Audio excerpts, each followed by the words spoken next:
Joining us now is DHS Assistant Secretary for Public Affairs, Tricia McLaughlin. Tricia, great to see you.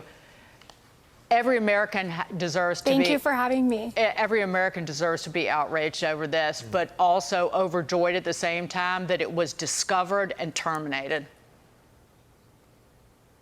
It is truly stunning, Dagan, the waste, fraud, and abuse that this administration is finding. Secretary Noem and our DHS team is working hand in glove with DOGE. This discovery of the $83 million contract is just stunning as it sat empty during a illegal immigration crisis at our southern border. But not to mention, just 2 weeks ago, we discovered that there were bureaucrats who unilaterally were giving $80 million to these non-profit organizations, including the Roosevelt Hotel, that's run by Pakistan, which is a Tren de Aragua base of operations. It is stunning, and I'm so glad Secretary Noem is leading the way and clawing this money back. Can I ask you, though, so I'm glad you guys found it, too. It's a lot of money. I mean, every month. This was happening under Biden. And again, my question is just, so who's accountable for this? Like, somebody sat there and let this happen, and in fact, probably knew about the conflicts of interest, and yet didn't do anything. I mean, what can you do on that front, Tricia? Well, DHS has publicly called on the U.S. Attorney for Washington, D.C. to investigate this. And he actually responded back on X saying he would investigate this. I mean, this looks like corruption. It really reeks of it. And people should be held accountable for this kind of pay-for-play corruption. Moving on to this, Tricia, according to the Department of Homeland Security, ICE arrests have increased by 627% under President Trump.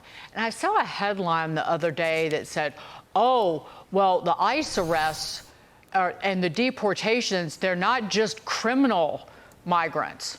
And I went, well, good.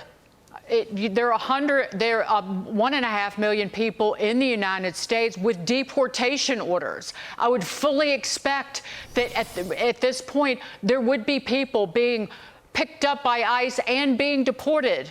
Because if you're here illegally, that's a crime. That's absolutely right, Dagan, and that's what the American people expect, and that's what President Trump has a mandate to do. In 1 month, President Trump has delivered 20,000 ICE arrests. That's compared to last year. Biden's entire last year was 33,000 ICE arrests, so we're on track.